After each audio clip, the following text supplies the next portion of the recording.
တရားလေးတော့ဖန်တီးထားတော့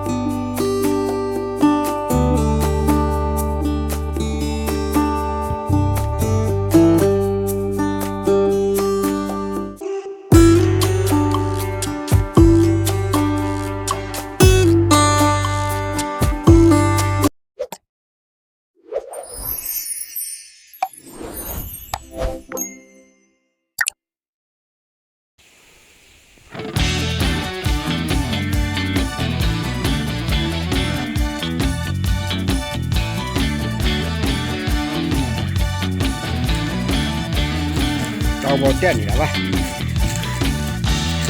စပီးထရစ်ကတော့တောင်ထရစ်မောင်တိန်ထရစ်ဖြစ်နေမောင်တိန်ထရစ်ဒီဘော်ဒီတက်ပြီးတော့မလေးတော့ပြခဲ့တဲ့ land bridge မြေတကားဆိုတဲ့နေရာလေးတစ်ချက်သွားပြီးလေးလိုက်ဒီတိုက်တက်ရမှာတောင်ကုန်းပေါ့ဘုတ်ပဲမှာတော့သူကားနဲ့ဝင်လို့ရတယ်တော့ဒီဘက်ပတ်တယ်စီစဉ်လမ်းရောက်တဲ့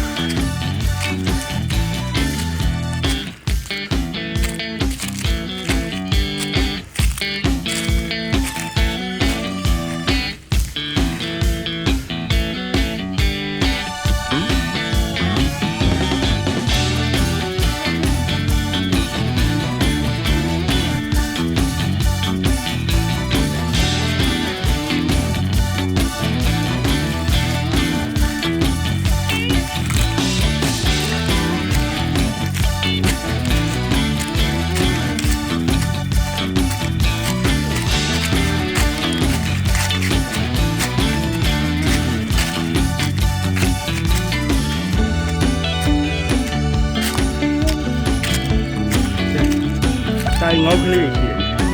အချမ်းပိုက်ရှိတယ်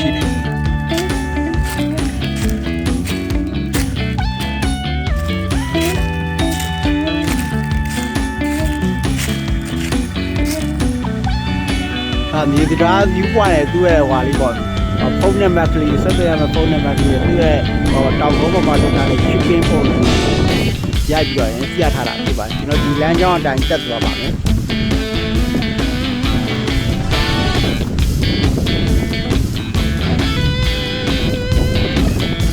ဒါဆိုလည်းစစ်သားများနဲ့ဆိုမြေတရားပြီးပွားရဆိုတော့ထားပါရန်တော့ပြရပါကားဆိုင်ရဲ့ကားပေးပြီးတော့ရတယ်လက်ချက်တယ်ကျွန်တော်ဒီဘက်ကနေသွားကြည့်လိုက်က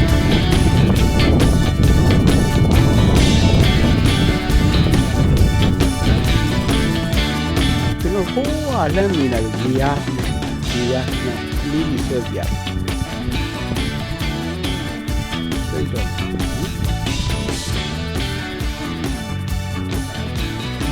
ကားလမ်းနဲ့တောင်ပေါ်ဆိုတော့တော်တော်ကြီးတော့ဝေးတယ်ဒီလမ်းလေးတော့တောလမ်းလေးပေါ့လမ်းလျှောက်တဲ့လမ်းအပြင်ဒီရာလေးပဲအားလမ်းပဲပြတွေ့နေရတာရေရပဲအစင်းလမ်းပဲဒါပေမဲ့ဒီဘောဆိုတော့မမြင်ဘူးနော်ဒီကတော့မြောက်ဒီတောတော့ဘောဝအလျားတရားတွေကိုပဲကြည့်ရှုလို့ရပါတယ်။ကျန်တဲ့ကျွန်တော်တို့ရေရလို့တက်ဖို့တော့အဲ့လိုရှုပြီးတော့ကျွန်တော်တောတော့ဘောဝချမ်းဆိုင်ခဲ့တယ်အဲ့တော့ကျွန်တော်တို့ခင်းချူတောရဲ့စိတ်လန်းစုတွေတောတော့ချမ်းတောင်းတန်းတွေရဲ့ဘောဝအဲ့လောက်ဒီပဲကျွန်တော်တို့ခံစားလို့ရပါမယ်။ကျန်တဲ့ကျွန်တော်တို့ယူတွေလမ်းတွေကိုယ်ကောက်တွေနဲ့အဲ့လိုမျိုးရေရတော့လမ်းကြောင်းတွေအဲ့လိုမျိုးတော့ခံစားလို့ရမှာမဟုတ်ဘူး။အဲ့လိုမျိုးရှုကင်းရှိပါဘူး။ဒါပေမဲ့ကျွန်တော်တို့ကလောကတော့ကျွန်တော်တို့ဒီဘက်ကိုလာမယ်ဆိုရင်တော့စိုင်ငင်နေဆိုရင်တော့နိုင်ဝဲလောက်စီးလာမယ်လို့ပြောပါတယ်နိုင်ဝဲလောက်စီးလာလိုက်ရင်ကျွန်တော်ဒီဘောကိုတော့ရောက်လာမှာပါလေဒါကျွန်တော်ဒီစောတော့ပြောနေကားပဲဗျအဲ့ဒီလမ်းကြောင်းအတိုင်းတက်လာခုဆိုအထဲဝင်လာပါပြီ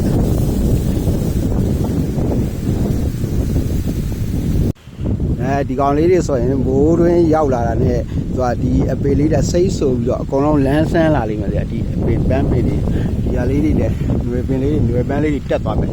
သဘောရှိပါတယ်အခုချိန်ကရာသီဥတုကဝေရာသီဖြစ်နေတဲ့အတွက်လေတဝူးနဲ့တောင်ကုန်းမှာဆိုရင်တော့လေရမ်းတိုက်တယ်ဗျ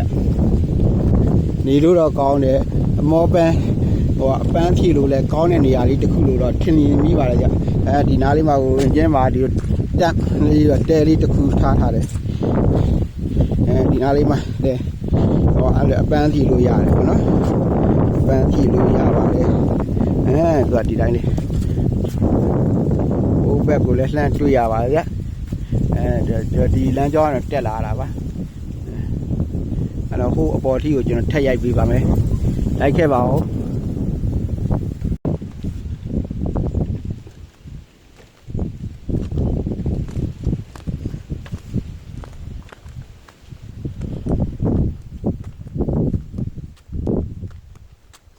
လေပိန်နဲ့အစဆိုတော့စိတ်ကူးဒီလိုစိတ်ကူးစိတ်တန်လေးနဲ့လောက်ထား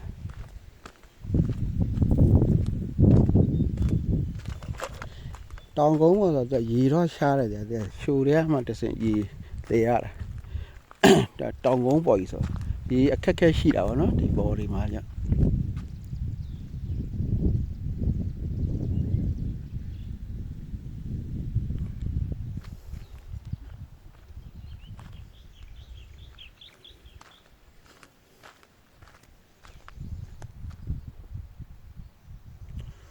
ရှမ်းတောင်လမ်းကြီးကတော့မေးဆွေတို့မြင်တဲ့အတိုင်းပါပဲ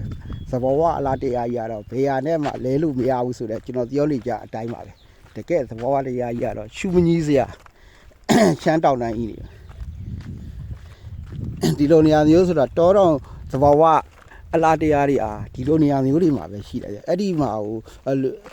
တောတောင်သဘောဝတရားတွေပြန်ပြီးတော့ဘာလဲမုံမှန်ပြုပြင်ပြီးဖန်တီးမှုတွေနဲ့ပါလာတော့ပုံပြသားရသွားတာပေါ့ဗျာဒီမှာဆိုတဲ့မြဲအမိုးလေးနဲ့ထိုင်စရာလေးအပင်လေးမှာအဝိုင်းလေးလုပ်ပြီးတော့တာယာလေးတွေလုပ်ထားတယ်ပေါ့နော်ဒီဟာလေးကတော့အဝင်လမ်းလေးပါသူတို့ဒီကတော့တက်လာတာပါလေဒီမှာဆိုကားဆိုင်ကျတက်လို့ရပါတယ်ဆိုတော့လောဆိုတော့သူကလီလန်းပဲရှိပါသေးတယ်ဗျလီလန်းကိုသူတို့လီလန်းဖောက်ထားတာပါဒီတိုင်းဆင်းသွားဒီတိုင်းတက်လာတော့နော်ကျွန်တော်ဒါဒီလမ်းကတော့နော်ဒီလမ်းတော့ဒီလိုတက်ရမှာပဲဒီအပေါ်မှာသူတို့ရဲ့နေသရာသီးဝိုင်းကျွန်တော်မနေ့တော့ရိုက်ပြတာနေသရာသီးဝိုင်းဆိုတဲ့နေရာတော့ဒီတိုင်းဒီလမ်းကတော့တက်လာတာပါလေအဲ့ဒီလမ်းတက်လာပြီးတော့ဒီပေါ်တက်မှာဒါကတော့အဝင်ပေါ့နော်ပြီးတော့ဒီလှဲဘိန်းနဲ့ထိုင်ကုန်လေးလောက်ထားတယ်လှဲဘိန်းနဲ့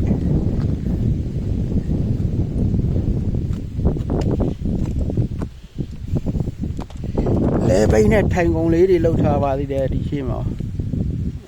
ဟိုမှာအသေးပုံလန်လေးနဲ့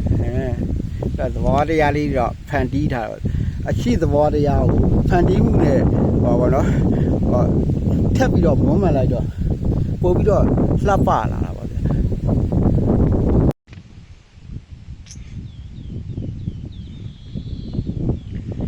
နောက်မှကြည့်လိုက်ပါ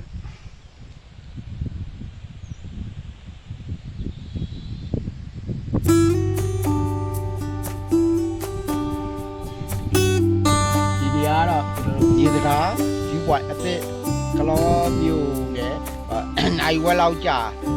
လာလိုက်ရင်တော့ရောက်တယ်လို့ပြောပါတယ်ရောက်ပါတယ်အဲ့ဒီနိုင်ဝက်လောက်ပဲကြာမယ်ရှိပါတယ်ကျွန်တော်ဟုတ်ပဲဘာနဲ့ထွေဟိုတယ်လားအဲ့ဒီပဲလမ်းကြားလေးတော့ဝင်လာရပါတယ်ဒါပေမဲ့လမ်းကြောင်းလေးတော့ကျွန်တော်ပြီးမှပြပြီးပြပြီးတော့ယူရတော့မယ်နော်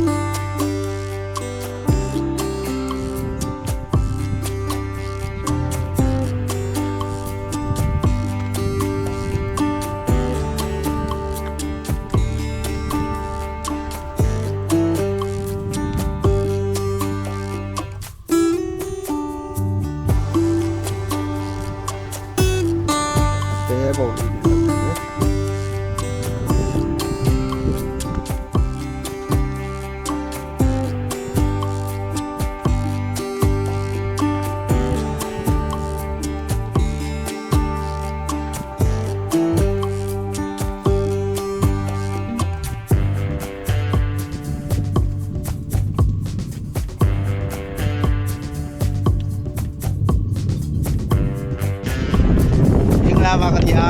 drop ဒီကလောမျိုးရဲ့အသေးဖွင့်လိုက်တဲ့ဟိုပါပေါ့ဒီတကား viewpoint ကိုရောက်နေတာပါကျွန်တော်လာရောက်ပြီးတော့လေးလာရတဲ့ဆက်စုကြည့်တော့တရားဟောပေါ့ကျွန်တော်တို့ PY 14ရက်နေရာမှာစပြီးဖွင့်တယ်စ စပူလာစားရှိပြီးတော့ဒီပုံစံတိုင်းလေးပဲတင်ရပါဗျာဒီဆိုသူကနေဆိုတော့ဒါလူရသည်တဲ့ရောက်နေတဲ့အတွက်အပေတွေကတော့သူသိတော့စင်မပြေသေးဘူးဘိုးရင်းကြရင်ဒီအပေတွေကအကုန်လုံးလမ်းဆန်းလာမယ်လို့ကျွန်တော်ထင်ပါတယ်ဒီထား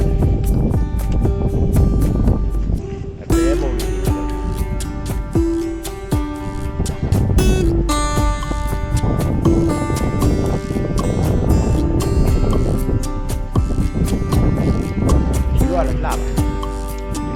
တောင်စောတော့ရိုက်ပြရတယ်တောင်ပုံးလေးဘုပဲဆိုရေရားပဲကိုပေါ့ပလောင်တောင်လေးလည်းရှိတယ်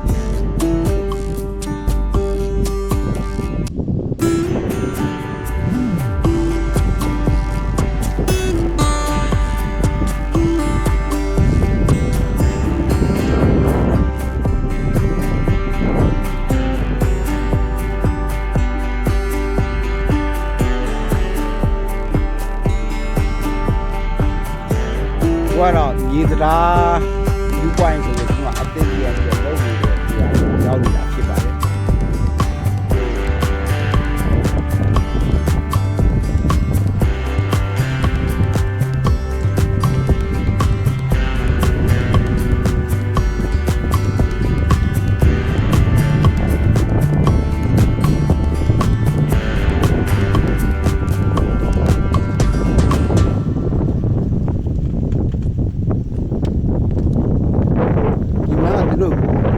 တန်လေးတွေလည်းနေလို့ရတယ်ညာဘက်ပါနေလို့လည်းရတယ်တန်လည်းစီစဉ်ပေးတယ်တောင်ကုန်းပေါ်တွေဆိုအေးချမ်းတာပါချမ်းတောင်တယ်ဆို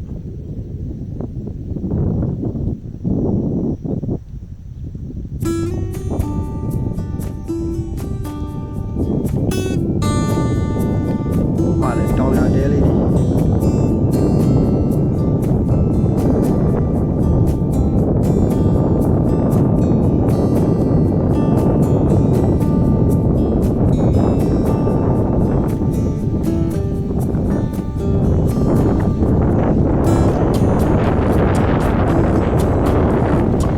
ရတော့တူဆိုတောင်ကုန်းပါဆိုတော့အရန်တိုက်တယ်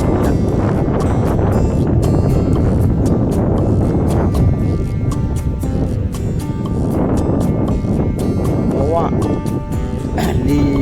စိန်လန်းလက်ဆက်တဲ့လီတွေကိုရှူဖြတ်ရတာ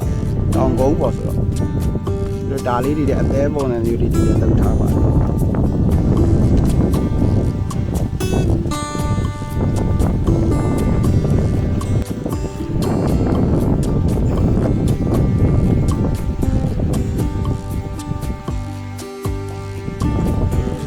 ထိုင်ကုန်လေးတွေလည်းလောက်ထား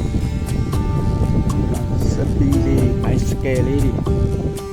အထီးရဲ့အဝါရဲ့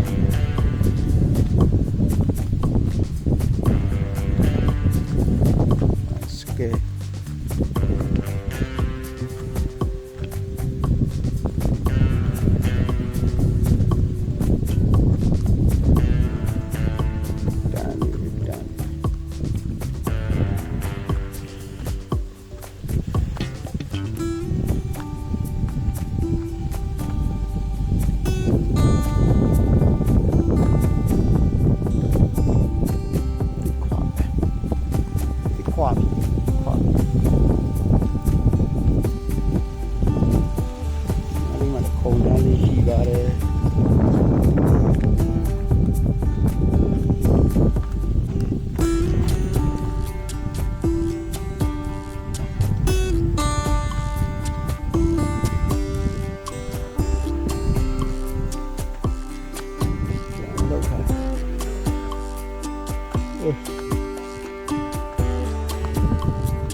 ဒီနားလေးပကြီးဆွဲလို့ရအောင်လုပ်ထားတယ်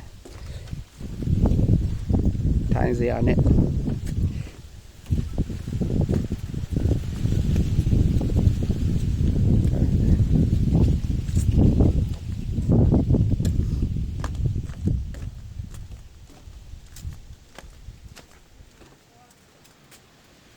ထီလေးတွေနဲ့သူဖန်တီးထားကျွန်တော်ဟိုပဲဟိုးလမ်းကြောင်းကတော့လာပြကလောကတော့လာမယ်ဆိုဟိုပဲလမ်းကြောင်းကတော့လာ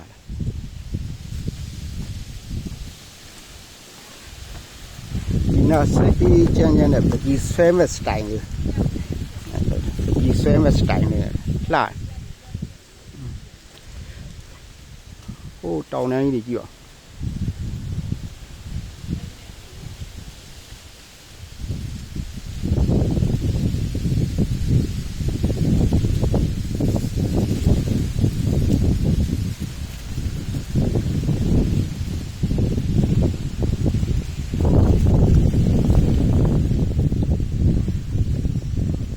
ကျနေရတဲ့နီလန်းပဲကြအဲ့ဒါမိုးရင်းဆိုရင်တော့သိအစင်စီဝင်ဘောကလမ်းကြောင်းကလေနီလန်းနေဆိုတော့နူရသည်လောက်ပဲကောင်းတယ်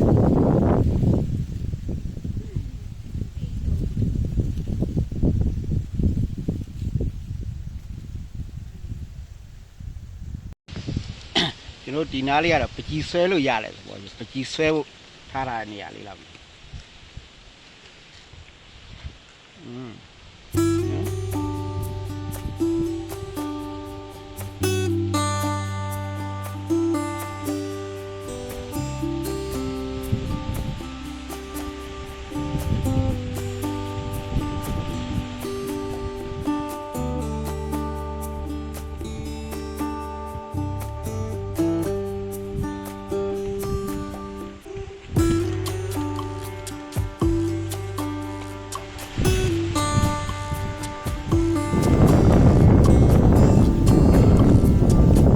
ပြန်ဆင်းလာဒီလမ်းကြောင်းတိုင်းပြန်ဆင်းလို့ရပါတယ်အတက်လက်ဒီလမ်းမှာဆင်းလက်တင်ဒါနဲ့သူကဒီမှာမြေကြီးတွေဖြစ်နေတယ်နော်ရှားသွားလို့ကြောက်ကြမ်းလေးခင်းပြကြောက်ကြမ်းလေးခင်းပြမိုးရင်းဆိုရင်ဒီမြေလီဒီနဲ့သွားဖို့လာကိုအဆင်ပြေမှာမဟုတ်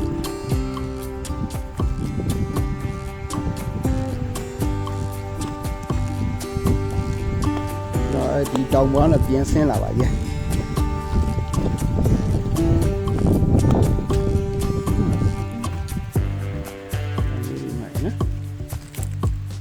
တောင်ထမ်းလို့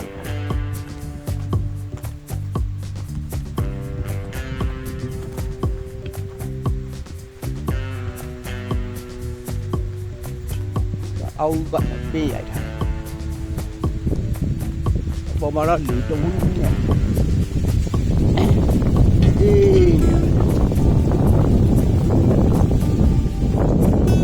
ဘောတောင်တန်းကြီးတွေကတော့ငကိုတွေကမှလှပြီးသားအားကိုပြန်ဖန်တီးလိုက်တော့ပိုးပြောရင်တဘောရှိခင်းတွေအကြည့်လို့ကောင်းပါလေ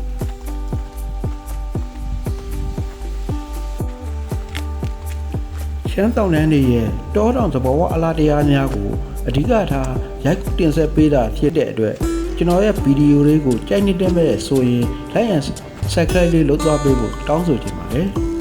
ကျွန်တော်ရဲ့ဗီဒီယိုကိုအဆုံးထိ like ပါကြည့်ရှုပေးတဲ့အတွက်ကျေးဇူးအထူးတင်ရှိပါတယ်